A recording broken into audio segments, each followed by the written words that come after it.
আল্লাহ রাব্বুল আলামিন ডাক দেয়া বলেন তিলাওয়াতুল কুরআন।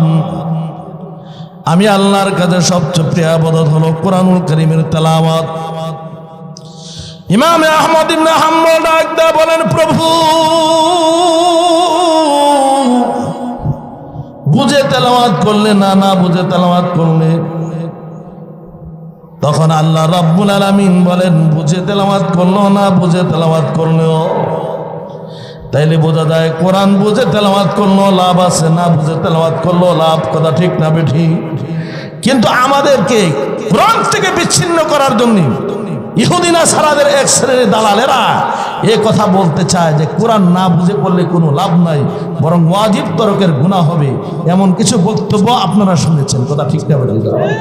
এই যে মাওলানা সাদ ইহুদি নাসারা মুসলমানদের ভেতরে ফাটল সৃষ্টি করার জন্য এই মাওলানা সাদকে কিনে এরা মুসলমানদের ভেতরে একটা বিভ্রান্ত সৃষ্টি করার জন্য এই মাওলানা সাদ বলেন যে কোরআন না বুঝে পড়লে কোনো লাভ নেই।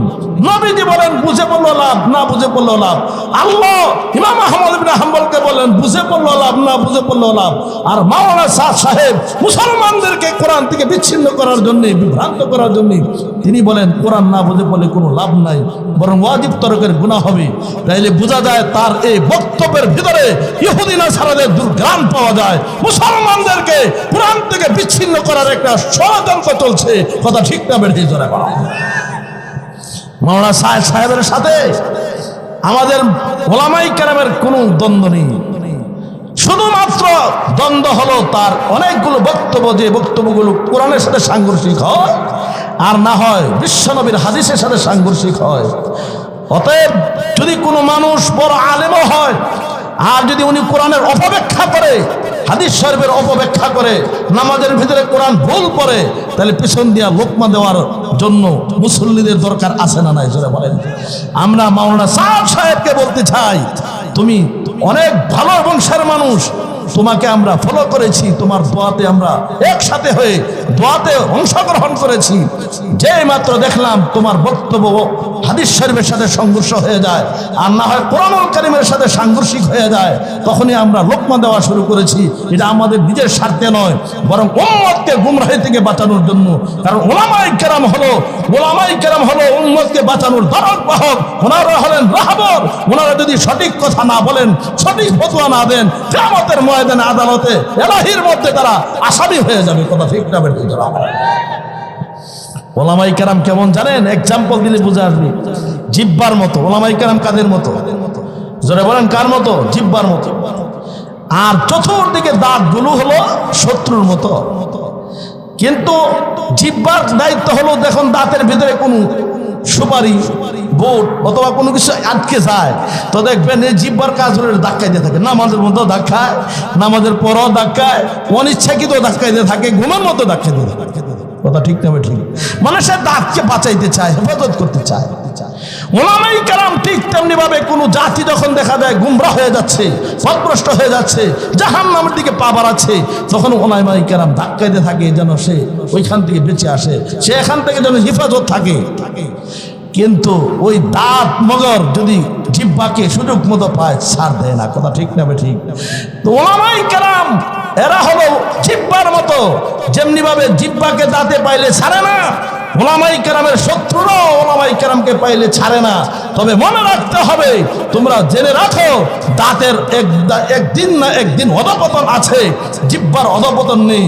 জিহ্বা যেমনি ভাবে জন্মের সময় ছিল, এখনো আছে, মওত পর্যন্ত থাকবে। কিন্তু দাঁত জন্মের সময় ছিল না, মাঝখানে আছে, আবার মৃত্যুর আগে 80-90 বছর হইলে সবগুলো ধ্বংস হয়ে যায়। কথা ঠিক না বেঠিক? জোরে বলেন। তাইলে বোঝা যায় ওলামায়ে কেরাম ছিলেন, আছেন, থাকবেন। আর ওলামায়ে কেরামের বিরুদ্ধাচরণ যারা করে, শত্রুতা যারা করে, মাদ্রাসা বন্ধ করতে যারা চায়, ওলামায়ে কেরামের কণ্ঠকে বন্ধ করতে যারা চায়, এরা এক সময় যদিও দেখা যায় মাথা চারা দিবে, এক সময় তাদের ধ্বংস অনিবার্য। কথা ঠিক না বেঠিক?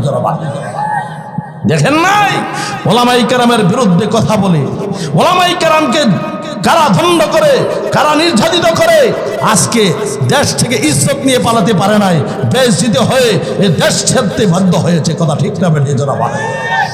তাইলে বোঝা যায় আলেমদের সাথে দুর্ব্যবহার করার ফল ভালো হয় না, এটার ফল অত্যন্ত খারাপ হয়। কথা ঠিক না বেঠিক?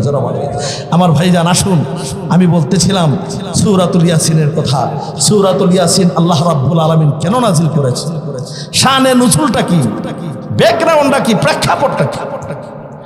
নবী আলাইহিস সালাতু ওয়াস সালাম যখন মক্কা নগরীতে কোরআনের দাওয়াত দিতেন, মক্কার লোকেরা কোরআনের বিরুদ্ধাচরণ করত।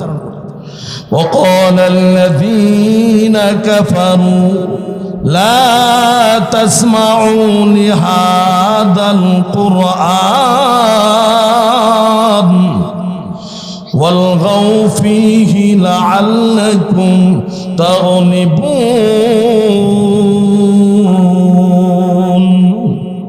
মক্কার কাফেররা হইচই করতো যখন যেন তাদের কর্ণগহরে কোরআন না পৌঁছে, কোরআনের সাথে বিরুদ্ধাচরণ করতো। কিন্তু আবার রাত্রের আধারে নবীজির কোরআন তেলাওয়াত শোনার জন্য তারা গোপনে গোপনে বাইতুল্লাহর আশপাশে, নবীজির হুজরার আশপাশে বসে থাকতো। সুবহানাল্লাহ। নবী সুন্দর কণ্ঠে, সুললিত কণ্ঠে তেলাওয়াত করতেন। ইয়াসিন ওয়াল কুরআনিল হাকীম ইন্নাকা লামিনাল মুরসালিন। আবু জাহেল, উতবা, সাইবা, আহমদ ইবনে শেখ, বড় বড় লিডার যারা, নেতা যারা, এরা গোপনে গোপনে নবীজির কোরআন শুনতো।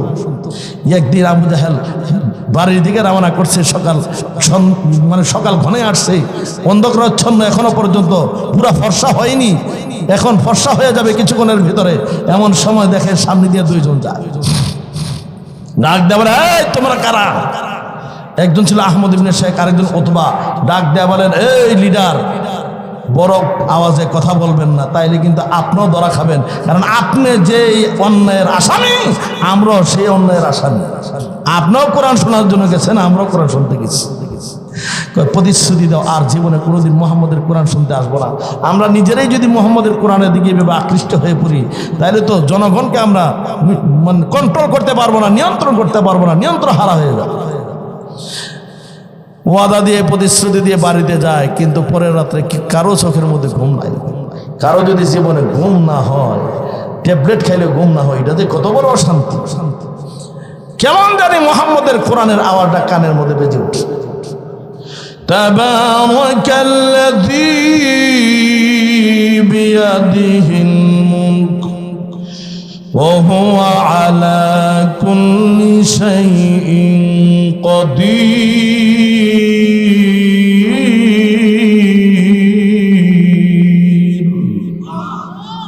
নবীজির সুন্দর কণ্ঠের আওয়াজ তাদের কানের মধ্যে বাজে। আবার পাগল পারা হয়ে আবু জাহেল চিন্তা করে, আমি আইন করছি, আমার আইন লঙ্ঘন করার ক্ষমতা এই মক্কার জমিনে, মক্কার মাটিতে কারো নাই। আমি আজকে একা একা মুহাম্মদের কোরআন শুনবো।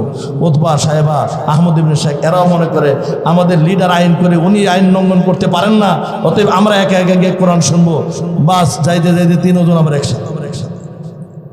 এভাবে একদিন, 2 দিন, 3 দিন পর্যন্ত একত্রিত হওয়ার পরে একদিন আহমদ ইবনে শেখ জিজ্ঞাসা করেন, ও আবুল হেকাম, বুদ্ধিজীবী, আপনি আমাদের লিডার, একটা বাস্তব কথা বলবেন, কোরআন সম্পর্কে আপনার আসল মন্তব্য। কোরআন সত্য, মুহাম্মদও সত্য নবী, তাহলে আপনি মানেন না কেন? মানলে নেতৃত্ব থাকে না। আজও পর্যন্ত ওই আবু জাহেলের রক্ত কিছু মানুষের মধ্যে বিদ্যমান। কোরআন সত্য জানে, নবী সত্য জানে, তারপরও মানতে রাজি না। কথা ঠিক না বেঠিক? যারা বাবা, আজকে কোরআনকে নিয়ে কটাক্ষ করা হয়, নবীজিকে নিয়ে কটাক্ষ করা হয়। এই সমস্ত ইহুদ নাসারাদের দালালদেরকে আমরা স্পষ্ট ভাষায় বলে দিতে চাই, শরীরের তাজা রক্ত ব্যয় করতে আমরা শিখছি। আমরা আমিরুল মুমিনিন ওমরের উত্তরসূরি, প্রয়োজনে শরীরে তাজা রক্ত ব্যয় করব, তারপরও কোরআনের অবমাননা, বিশ্বনবীর অবমাননা আমরা কখনই মেনে নেব না। কথা ঠিক না বেঠিক? আমার ভাইরা, আমার বন্ধুরা, আসুন, নবীজি কোরআন তেলাওয়াত করে, নবীজির তেলাওয়াতের মধ্যে কত আকর্ষণ।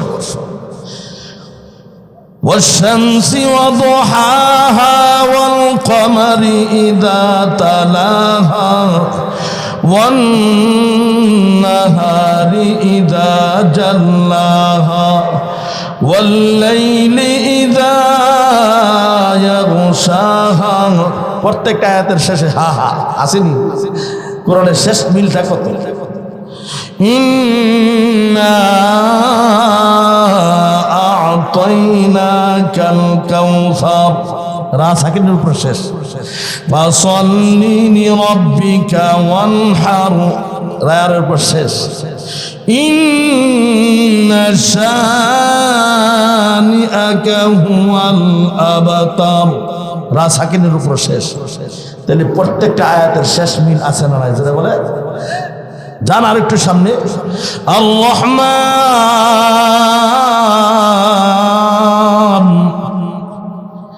আল্লামাল কুরআন,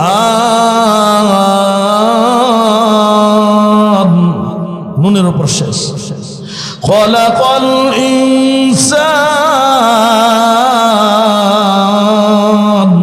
নুনের উপর শেষ। আল্লামাহুল বায়ান, নুনের উপর শেষ। প্রত্যেকটা আয়াতের শেষ মিল আছে না নাই? যুবক এই পাগলা, এটা বসাই দেন, বলা মনে ডিস্টার্ব দেয়। আমি জানি চৌষট্টির যুবকগুলো খুব খুব ভদ্র, মাশাআল্লাহ, অনেক খুব হৃদয়ের কানে তারা আলোচনা শুনতেছেন। অসুবিধা হইতেছে আপনাদের? কি বলেন, কোরআনের আলোচনা শুনতে অসুবিধা লাগে, সমস্যা হয়?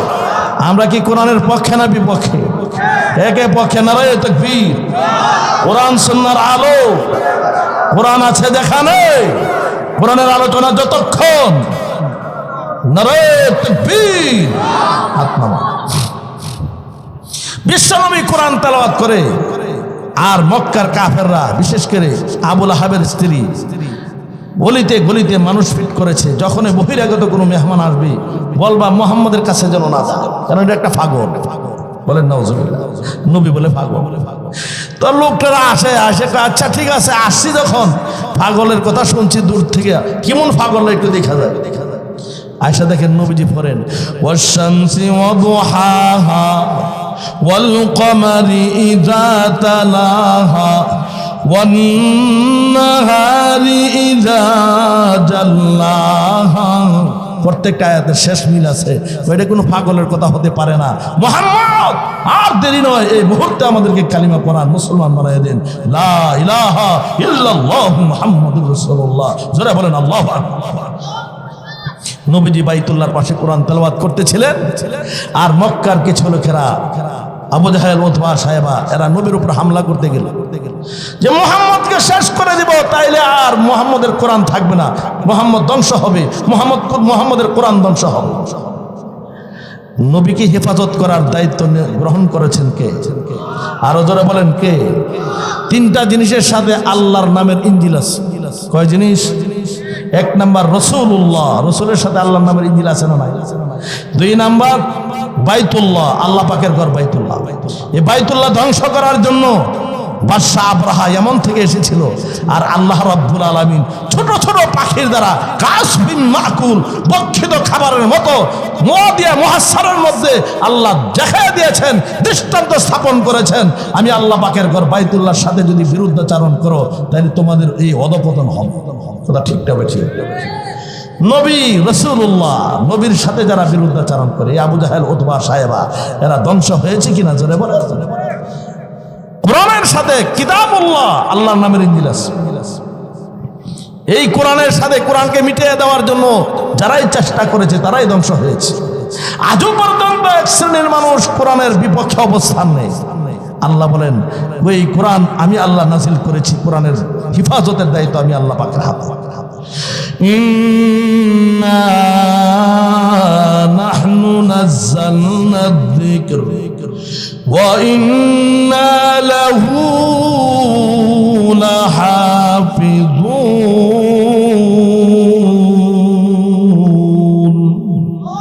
আল্লাহ বলেন, কোরআন নাজিল করেছি আমি, এই কোরআনকে হেফাজত করব। শাহ ওলিউল্লাহ মুহাদ্দিস দেহলভী রাহমাতুল্লাহ আলাইহির যুগে এক বাইবেল ওলা আসে কোরআন ধ্বংস করার জন্য। আমার বাইবেল সত্য, তোমাদের কোরআন মিথ্যা। শাহ ওলিউল্লাহ মুহাদ্দিস দেহলভীর কাছে এক ছাত্র গিয়ে কান্না করতে যে, হুজুর, এক লোক আইসা বলে কোরআন বলে মিথ্যা, আর তার বাইবেল সত্য। তাই নাকি? হ্যাঁ, আসো এখানে যাই। যখন এই বাতিল যেভাবে আসে, যেই মুখোশ পরে আসে, এভাবে বাতিলকে প্রতিহত করা হক্কানি ওলামায়ে কেরামের দায়িত্ব। কথা ঠিক না বেঠিক যারা বলেন? কারণ ওলামায়ে কেরাম হলেন এই কোরআন হেফাজতের রক্ষক, মাদ্রাসা হেফাজতের রক্ষক, দাওয়াতের তবলিগের হেফাজতের রক্ষক। কারণ যখনই কোনো শত্রুরা পাগড়ি মাথায় দিয়ে আসে, যতবা মুখের মধ্যে দাড়ি রেখে আসে, যদি শত্রুতা করে তাবলীগ নষ্ট করতে চায়, কওমি মাদ্রাসা নষ্ট করতে চায়, ওলামায়ে কেরামকে ধ্বংস করতে চায়, তখনই ওলামায়ে কেরাম গর্জে ওঠে। কারণ তারা হলো এই ইসলাম নামক বৃক্ষটাকে, কোরআনকে হেফাজত করার রক্ষক বাহিনী। কথা ঠিক না বেঠিক যারা বলেন? ইসলামকে রক্ষা করার দায়িত্ব ওলামায়ে কেরামের। আমার ভাইরা, আমার বন্ধুরা, আসুন আমার ভাইরা, শাহ ওলিউল্লাহ মুহাদ্দিস দেহলভী রাহমাতুল্লাহ আলাইহি, উনি ওখানে গেলেন, গিয়া তাকে জিজ্ঞাসা করলেন, তুমি নাকি বলো তোমাদের ভাইবেল সত্য কাহা, তো তোমার কাছে কি প্রমাণ আছে? এমন অগ্নিকুণ্ড করো, আগুনের ভিতরে আমার ভাইবেলও ছাড়বো, তোমাদের কোরআনও ছাড়ো। যেটা পুরে সারখার হয়ে যায় এটা মিথ্যা, আর যেটা পড়বে না এটাই সত্য। শাহ ওলিউল্লাহ মুহাদ্দিস দেহলভী চিন্তা করলেন, এই বাইবেল নিয়ে এত শক্ত কথা বলে কিভাবে? ওলামায়ে কেরাম সহজ সরল হতে পারে, তবে বোকা নাই, কথাটা মনে রাখতে হবে। বোকা হওয়া এক জিনিস, সহজ সরল হওয়া আরেক জিনিস। ওই দিন আলেমদেরকে দেখতে অনেকে টিটকারি মারে, কয় আল্লাহর তাগারি, আবার কয় আল্লাহ, মানে আলেমদের ফের পরে আল্লাহর তাগারি, এটা কাঠমোল্লা কয়, বিভিন্ন ধরনের টিটকারি ফাটকারি মারে। একজন আলেম, হক্কানি আলেম, সুন্দর করে হোটেলের মধ্যে দস্তরখানা বিছায়া নিজের রুমাল দিয়ে দস্তরখানা বানাইছে, তারপরে খানা খাইতেছে, শাকের ডাঁটা মাছের কাঁটা চিবায় চিবায় খায়। আর দুই আলেম বিদ্বেষী পাশে বসছে, একটা হলো লিভার ক্যান্সার, আর একটা হলো চরম ডায়াবেটিস, যার কারণে সে চাও খাইতেছে, লাল চা, তাও চিনি ছাড়া, বাম হাতে চা আর ডাইন হাতে সিগারেট। আর হুজুরের টিটকারি মেরে, হুজুর কিছু মনে করবেন না, আপনি যেভাবে খাচ্ছেন আপনাদের এলাকার কুকুর আর বিড়ালে কি খায়? শাকের ডাঁটা মাছের কাঁটা কিচ্ছু রাখেন না, ব্যাপার কি? হুজুর বলেন, আমাদের এলাকার কুকুরগুলো অনেক ভদ্র, জানে না টুপির নিচে যে বুদ্ধির গুড়াউন। আমাদের এলাকার কুকুরগুলো অনেক ভদ্র, বিড়ালগুলো অনেক জেন্টালম্যান, এরা শাকের ডাঁটা মাছের কাঁটা তালাশ করে না, এরা চা আর সিগারেট খায়। কি খায়? চা আর সিগারেট খায়। এখন তুই শয়তানের মাথা নিচে। কিছু মানুষ আছে আলেম ওলামা দেখলে, কোরআনের আলেমদেরকে দেখলে তাদের শরীরে অ্যালার্জি বাড়ে। তুমি জানো না কার উসিলায় সিন্নি খেলা ব্রাহ্মণ ছিল না? এই পৃথিবীটা হলো একটা বিবাহ বাড়ি। ওলামায়ে কেরাম হলেন এই বিবাহ বাড়ির বর, আর আলেমদের সাথে যারা সুসম্পর্ক রাখে এরা হলো বরযাত্রী, আর যারা আলেমদের সাথে বিদ্বেষ রাখে এরা হলো বিবাহ বাড়ির কুকুরের মতো। যারা ভালো বলে না, মন্দ বলে না, এরা হলো বিবাহ বাড়ির বিড়ালের মতো। দেখবেন বিবাহের অনুষ্ঠানের মধ্যে এই বরযাত্রীরা যখন আসে, বর যখন আসে, নতুন মানুষের আগমন ঘটার কারণে কুকুর ঘেউ ঘেউ করে, সে নিজেও জানে না আজকে তার কপালে যে হাড্ডি জুটছে যে কার উসিলায়। কথা ঠিক না? ঠিক না? তাইলে যারা আলেমদের সাথে ঘেউ ঘেউ করে, আলেমদের সাথে বিরুদ্ধাচারণ করে, এরা হলো বিবাহ বাড়ির কুকুরের ন্যায়। আর যারা ভালো কয় না, মন্দ কয় না, আমি নিউট্রালে আছি, আলেমদের বিরুদ্ধেও নাই, আলেমদের পক্ষেও না, এরা হলো বিবাহ বাড়ির বিড়ালের মতো। আমরা কি বিড়াল আর কুকুর হব না বরযাত্রী হব? জোরে বলে বরযাত্রী। কারণ বরযাত্রী হলে বরের জন্য যে সম্মান, বরযাত্রীর জন্য সে সম্মান। বন্ধুরা আমার, ভাইরা আমার, আসুন বলতেছিলাম, শাহ ওলিউল্লাহ মুহাদ্দিস দেহলভী রাহমাতুল্লাহ আলাইহি বলেন, সে তার বাইবেল নিয়ে এত শক্ত কথা বলে কিভাবে? নিশ্চয়ই আনবাজ কিন্তু আছে, জামেন আছে। সাথে সাথে আল্লাহ শাহ ওলিউল্লাহ মুহাদ্দিস দেহলভীর মাথার মধ্যে বুদ্ধি দিলেন, বলে, দেখো আজকে তোমার বাইবেল নিয়ে আর আমার কোরআন নিয়ে চ্যালেঞ্জ হবে না, আজকে তোমাকে নিয়ে আর আমাকে নিয়ে চ্যালেঞ্জ হবে। তুমিও আগুনে ঝাঁপ দিবে, আমিও ঝাঁপ দিব। যে সত্যবাদী সে জ্বলবে না, যে মিথ্যাবাদী সে জ্বলে যাবে।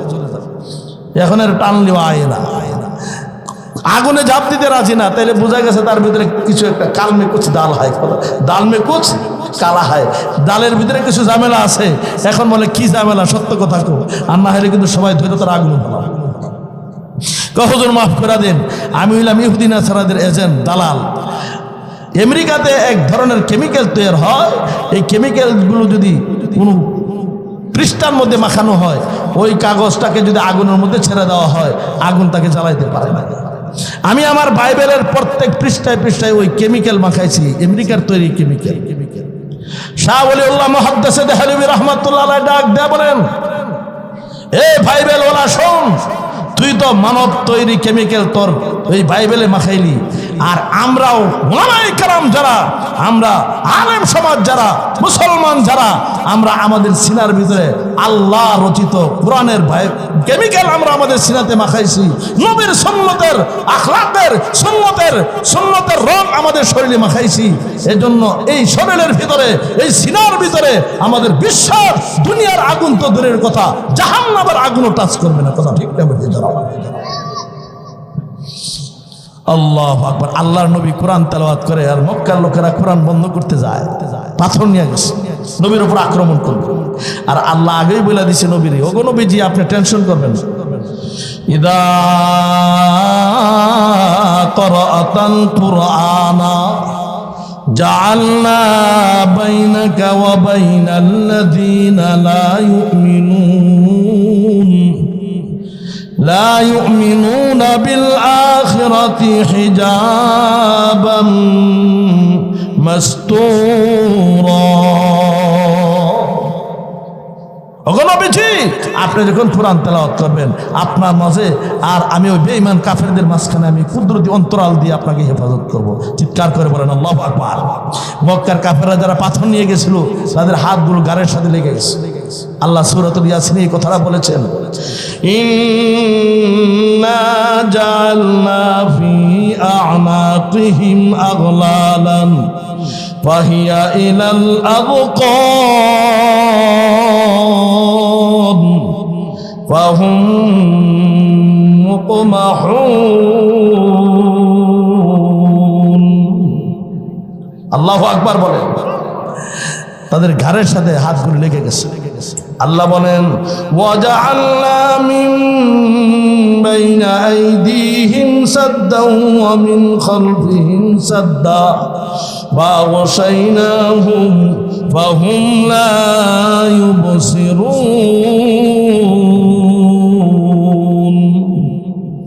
আমি আল্লাহ তাদের মাঝখানে কুদরতি অন্তরাল সৃষ্টি করে দিয়েছি, যে অন্তরালের কারণে এখন আর তারা নবীরে দেখে না, তারা অন্ধ হয়ে গেছে। জোরে কোন আল্লাহু আকবার। এই হলো সূরাতুল ইয়াসিনের মোটামুটি শানে নুজুল প্রেক্ষাপট। এখন আসেন সূরাতুল ইয়াসিনের কিছু ফজিলতের কথা বলে। হাদিস শরীফে আসছে, নবীজি বলেন, আনাস ইবনে মালিক রাদিয়াল্লাহু তাআলা আনহু قال قال النبي صلى الله عليه وسلم لكل شيء قلب وقلب القرآن ইয়াসিন। প্রত্যেকটা জিনিসের একটা কলব থাকে, হৃৎপিণ্ড থাকে, আর কোরআনের হৃৎপিণ্ড হলো সূরাতুল ইয়াসিন। সুবহানাল্লাহ বলেন। মান ক্বারা ইয়াসিন গাফারাল্লাহু মা তাকাদ্দামা মিন যামবি। এরে যুবক বন্ধুরা আমার, ভাইরা আমার, মা বোনেরা আমার, খুব ভালো করে শোনো। অনেক মা বোনেরা আছো, মা গো, কোন মানুষ যদি সূরাতুল ইয়াসিন তেলাওয়াত করে, আল্লাহ রাব্বুল আলামিন তার পেছনের জিন্দেগীর গুনাহগুলো মাফ করে দেন। আল্লাহু আকবার। এক নাম্বার ফজিলত। দুই নাম্বার আসেন, এটা একটা ক্লাস থেকে সবগুলো মুখস্থ করতে হবে। দুই নাম্বার, আমার ভাইরা, কোনো মানুষ যদি সকালবেলা সূরাতুল ইয়াসিন তেলাওয়াত করে, সারা দিনের জিম্মাদারি আল্লাহর কুদরতি হাতে চলে যায়। আল্লাহু আকবার বলেন। তিন নাম্বার, আমার ভাইরা, কোনো মানুষ যদি রাত্রে সূরাতুল ইয়াসিন তেলাওয়াত করে, সকাল হওয়ার আগে আগে মহান আল্লাহ রাব্বুল আলামিন তার জীবনের গুনাহগুলো মাফ করে দেন। সুবহানাল্লাহ বলেন। চার নাম্বার, আমার ভাইরা, কোনো মানুষ যদি রিজিকের অভাবে সূরাতুল ইয়াসিন তেলাওয়াত করে, মহান আল্লাহ রাব্বুল আলামিন তার ঘরে রিজিকের ব্যবস্থা করে দেন। পাঁচ নাম্বার, আমার ভাইরা, কেউ যদি অসুস্থ হয়ে যায় আর সূরাতুল ইয়াসিনের ভিতরে 7টা মুবিন আছে, তেলাওয়াত করে করে যদি ওই রোগী ব্যক্তির উপর ফু দেওয়া হয়, আল্লাহর সাথে সাথে আল্লাহ ওই মানুষটাকে সুস্থ করবেন। যদিও কোনো হিকমতের কারণে কিছু বিলম্ব হয়, তবে ইয়াকিনের সাথে করলে অবশ্যই আল্লাহ তাকে শিফা দিয়ে দিবেন। আল্লাহু আকবার বলেন। কোরআনে শিফা আছে না নাই, যারা বলেন। وَنُنَزِّلُ مِنَ الْقُرْآنِ مَا هُوَ شِفَاءٌ وَرَحْمَةٌ لِّلْمُؤْمِنِينَ।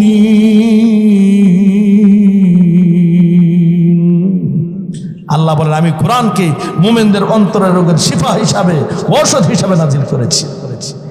আমাদের ব্রাহ্মণবাড়ি একজন বড় আলেম ছিলেন ফখরে বাঙ্গাল রহমতুল্লাহ। একদিন উনি বসেছিলেন, এমন সময় একজন ভদ্রলোক গেছে। ভদ্রলোক গিয়া হুজুরের সাথে কথোপকথন করতেছিলেন, এমন সময় এক লোক গেছেন বোতল নিয়ে, হুজুর আমার পানির একটু ফুদিন। তো উনি আস্তে আস্তে আস্তে আস্তে ফুদা দিচ্ছে। এখন এই ভদ্রলোকের মাইন্ডে লাগছে, হুজুর লোকটা আসলো লোক নিয়া, আপনি 2 ঠোঁটের ফাঁক দিয়ে এটা কি জানি বইরা খুলে ফু দিলেন, ফুয়ের মধ্যে আর কি অ্যাকশন থাকবে? ওষুধ দিতেন, তাবিজ দিতেন, তাইলে বুঝতাম। তিনি চিন্তা করছে মানে ফখরে বাঙ্গাল রহমতুল্লাহ মনে মোল্লা মুন্সি কাঠ মুন্সি আর কি। হুজুর যে বুদ্ধির গোডাউন খবর নাই, কয় মিয়া শোনো, আমি কিছু কথা বললে তুমি কি মাইন্ড করবা? কেন মাইন্ড করবো কেন? তুমি 1 নম্বর একটা গর্দব, বলো পড়াশোনা করো নাই, শিক্ষা দীক্ষা অর্জন করলো, মানুষ হতে পারো নাই। এই কথাটা বলার পরে রেগে গেছে, হুজুর আপনি কি বলতেছেন আপনি আমাকে? আমি এত বড় শিক্ষিত মানুষ, 2 ঠোঁটের ফাঁক দিয়ে বলছি বলেই তো তোমার শরীরে আগ উঠে গেছে, শরীরে আগুন ধরে গেছে। তোমাকে গালি দিলে, একটু মন্দ বললে যদি এটার অ্যাকশন হতে পারে, তাহলে 2 ঠোঁটের ফাঁক দিয়া আল্লাহর কালাম কোরআন তেলাওয়াত করলো, তার অ্যাকশন 100% আছে না নাই? জোরে বলো আল্লাহু আকবার। কোরআনের অ্যাকশন করছে আমার ভাইজান। এই জন্য সূরাতুল ইয়াসিন এটা শিফা। এই সূরাতুল ইয়াসিন পড়ে ফুঁক দিলে রোগী ভালো হয়ে যায়। 6 নাম্বার আমার ভাইরা, আমার বন্ধুরা শুন, কোন মানুষ যদি বিপদে পড়ে যায় সূরাতুল ইয়াসিন তেলাওয়াত করে, আল্লাহ রাব্বুল আলামিন তাকে বিপদ থেকে উদ্ধার করে দেন। আল্লাহু আকবার বলেন। এর যুবক বন্ধু,